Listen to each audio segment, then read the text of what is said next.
kakailanganin natin ng Sarchiver, mata-download dito sa Play Store. So hanapin lang natin yung dinownload natin sa download. So punta natin yung link na dinownload natin. So yan, hanapin natin. Yan, Modpack Colorful. So view lang natin yan. Then click, then yung files. So magre-rename tayo dito sa TextDB GTA 3, tapos mobile, and sa TXD. Nakadepende yan sa GPU renderer ng cellphone nyo. So, kakailanganin natin ng ZPU-Z. Meron yan sa Play Store. Search nyo lang. So, pinutin nyo lang yung app and makikita nyo yung GPU renderer nyo. Like yung akin, Power VR. Ito na sa baba. Power VR. Ito, GPU renderer ko.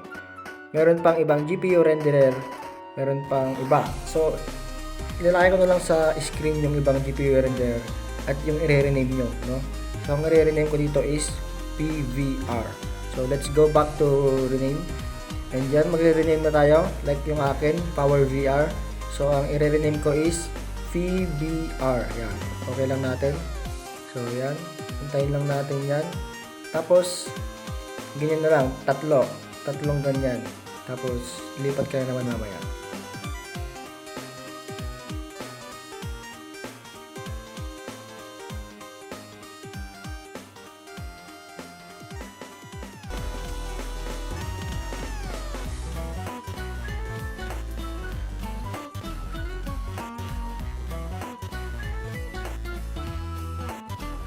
So after nun, lipat naman tayo dito sa mobile.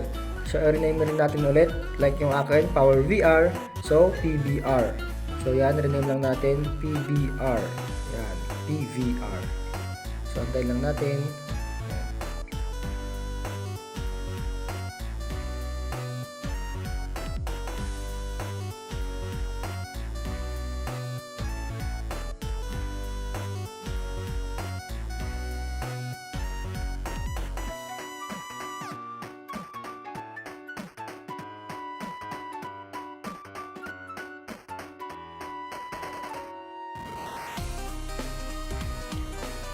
So next naman is TXD. Yan. So ito, TXD rename that. So, yung Power VR ulit, PVR. So yun. Yung GPU renderer ulit natin. Like yan. So malapit na matapos to. Tatlo lang i-rename natin. No? So after that is magkakopy na tayo.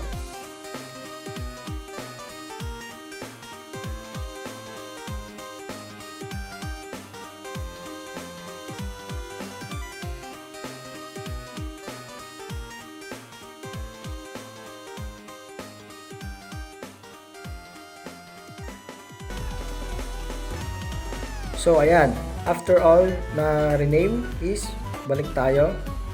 Yan. So copy natin ng files. Yan, copy natin. Then punta tayo sa device storage, sa Android, data, and hanapin natin yung sump natin, no?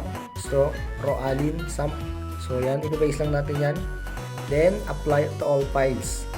So pinutin natin yung apply to all files and replace. So antay lang natin yan. Then voila, gagana na ang mod.